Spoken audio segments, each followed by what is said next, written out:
तो hello everyone. आज हम लोग एक नई यूनिट को स्टार्ट करने जाएंगे। एंजाइम्स पढ़ने के बाद हमारी जो नेक्स्ट यूनिट है वो है प्रोटीन्स। तो आज हम प्रोटीन्स के बारे में पढ़ेंगे कि एक्चुअली प्रोटीन्स होते क्या हैं। इस वीडियो के अंदर हम लोग प्रोटीन के इंट्रोडक्शन को पढ़ेंगे, हम थोड़ा बहुत जानेंगे कि एक्चुअली प्रोटीन्स होते क्या हैं, और फिर हम पढ़ेंगे उसके कंपोजिशन के बारे में, यानी कि वो बने किस चीज़ के होते हैं, एक प्रोटीन का कंपोजिशन है किस चीज़ का। तो बात करते हैं इंट्रोडक्शन की।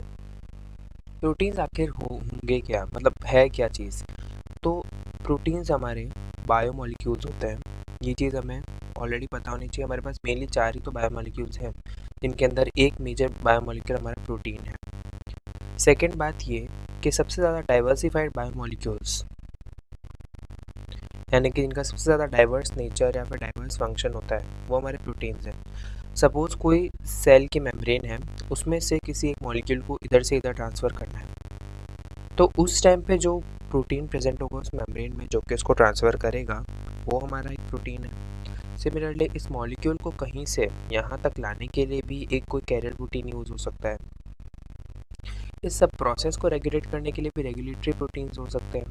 तो प्रोटीन्स के अलग अलग फंक्शंस हम लोगों ने यहीं इतनी से सीन में भी देख लिया। तो इसलिए हम कहते हैं कि डाइवर्सिफाइड नेचर होता है प्रोटीन्स का। प्रोटीन्स बहुत डाइवर्स फंक्शंस परफॉर्म करते हैं। एक डाइवर्सिफाइड ज़्यादा जो नेचर है प्रोटीन का, वो एंजाइम्स के फॉर्म में हमें दिखता है। हमें पता है ऑलमोस्ट सारे एंजाइम्स एक्सेप्ट राइबोजाइम जो है हमारे प्रोटीन्स के बने होते हैं। तो यानी कि जितने भी एंजाइम्स हैं हमारे, वो भी प्रोटीन्स हैं। अब हम बात करते हैं अगले पार्ट की, मीन्स इंट्रोडक्शन के अंदर ही, कि प्रोटीन्स बने किस चीज़ के हैं। इसमें हम उसके कंपोजिशन पे आ जाएंगे। तो एक्चुअली प्रोटीन्स जो हैं वो अमीनो एसिड्स की चेन है। ये इंडिविजुअल अमीनो एसिड्स ऐसे लिंक्ड होंगे और उसे हम कहेंगे अमीनो एसिड की चेन, जिसे हम कह सकते हैं ये पूरा हमारा प्रोटीन है। अब इसके अंदर हमारे पास जो एक बॉन्ड होता है, ये जो इंडिविजुअल बॉन्ड्स है, इसे हम कहते हैं पेप्टाइड बॉन्ड। अब जब इसे मल्टीपल पेप्टाइड बॉन्ड्स जुड़े होते हैं तो उस कलेक्टिव स्ट्रक्चर को हम लोग कहते हैं पॉलीपेप्टाइड। तो इसलिए हम कहेंगे प्रोटीन जो है वो पॉलीपेप्टाइड है।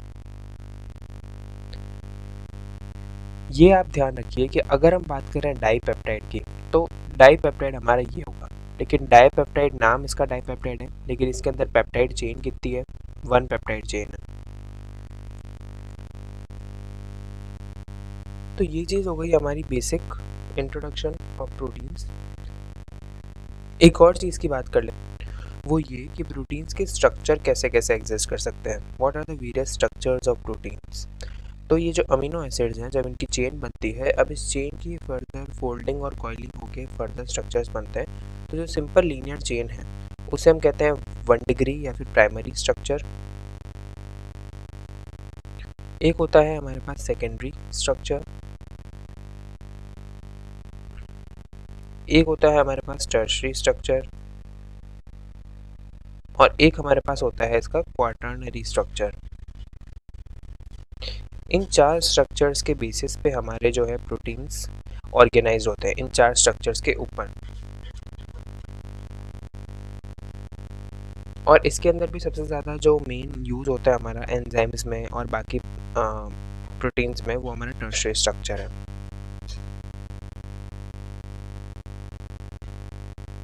जितने भी प्रोटीन्स है वो हमारे अमीनो एसिड्स के बने हैं, ये चीज़ हमने अभी पढ़ी। ये अमीनो एसिड्स टोटल 20 होते हैं। 20 है जो कि हमारी ह्यूमन बॉडी के अंदर और इवन नेचर के अंदर जो मैक्सिमम जो अकरेंस में आते हैं वो ये 20 अमीनो एसिड्स होते हैं। अब अमीनो एसिड जो है वो 20 अमीनो एसिड्स अपने वेरियस कंपोजिशन के साथ प्रोटीन का जो है वो पॉलीपेप्टाइड बनाते हैं। मतलब सपोज हम लोग कोई भी 2-4 अमीनो एसिड ले लें, तो उनका वेरियस, मतलब जैसे जिस टाइप से सीक्वेंस है उसके वेरिएशन पे हमारे प्रोटीन्स में डिफरेंस आता है। सपोज हमारे पास ए, बी, सी और डी 4 अमीनो एसिड थे, तो ए, बी, सी और ए ने एक प्रोटीन बनाया। वैसे बी, सी, डी और ए, इसने प्रोटीन 2 बनाया। तो इसका फंक्शन अलग होगा, इसका फंक्शन अलग होगा, दोनों प्रोटीन्स का सेम फंक्शन नहीं हो सकता। तो sequence of amino acid chain पे भी प्रोटीन की फंक्शनिंग बहुत वेरी करती है। हम लोग पहुंच चुके हैं प्रोटीन के कंपोजिशन के ऊपर। तो जो हमारा फर्स्टली डिस्कवर्ड अमीनो एसिड था, फर्स्ट डिस्कवर्ड अमीनो एसिड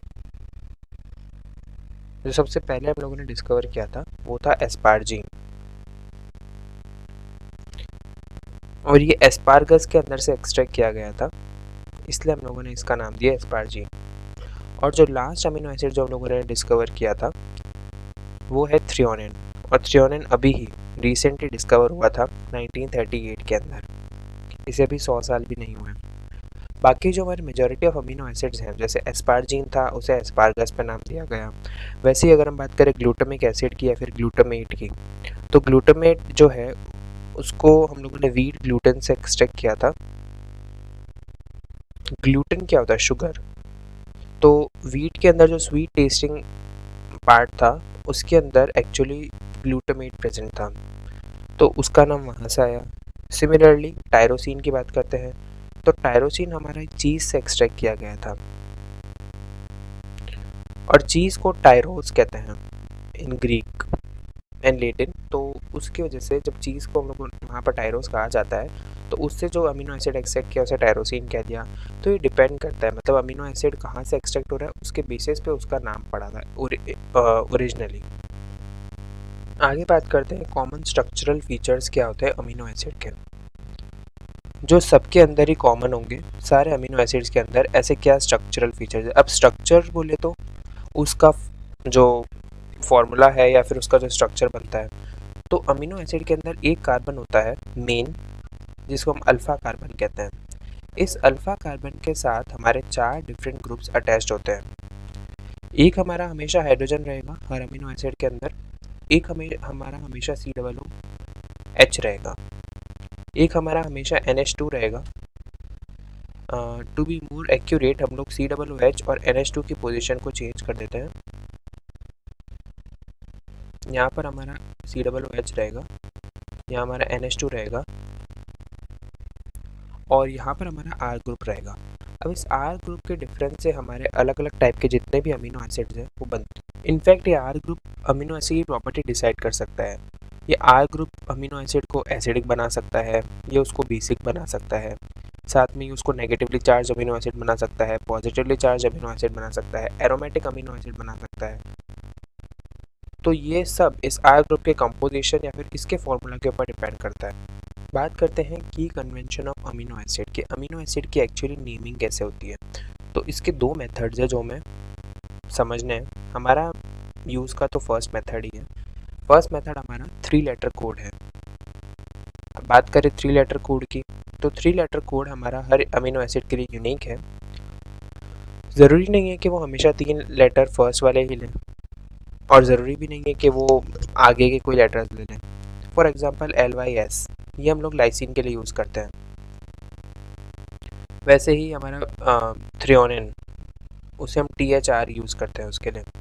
तो ये हमारे जो फर्स्ट 3 लेटर कोड्स है ये सब अमीनो एसिड्स के लिए वेरी करते हैं और इसकी वजह से हम लोग ये कह देते हैं कि जैसे ये पर्टिकुलर कोड जो है 3 लेटर का, ये लाइसिन को डिनोट करता है, ये जो है ये थ्रियोनिन को डिनोट करता है। तो मतलब डायरेक्टली इनडायरेक्टली हम यूँ कहना चाहते हैं कि जो 3 लेटर कोड है वो ज़्यादा पॉपुलर है मेथड, क्योंकि उसके अंदर हम लोग ईजीली सब अमीनो एसिड्स को एक सेपरेट कोड दे सकते हैं। अब पहले के टाइम पे एक 1 लेटर कोड भी आया था। 1 लेटर कोड का सिंपल सा कॉन्सेप्ट था, ये एक्चुअली दिया था मार्गरेट ओक्लेडेहोफ ने। 1 लेटर कोड का सिंपल सा ये कॉन्सेप्ट था कि कोई भी अमीनो एसिड है उसका जो फर्स्ट लेटर है उसे ही हम लोग रिप्रेजेंट करेंगे। फॉर एग्जांपल अगर वो थ्रियोनिन है तो उसको हम लोग सिर्फ T से रिप्रेजेंट करेंगे। लेकिन इसमें एनोमली ये आई, जैसे लाइसिन और ल्यूसिन है तब उसमें दोनों में एल होगा। लेकिन यहाँ पर इन्होंने ये बोला कि ल्यूसिन क्योंकि ज़्यादा डाइवर्स और ज़्यादा यूज़ में आता है, तो ये जो एल है ये हम लोग ल्यूसिन के लिए यूज़ करेंगे, लाइसिन के लिए नहीं।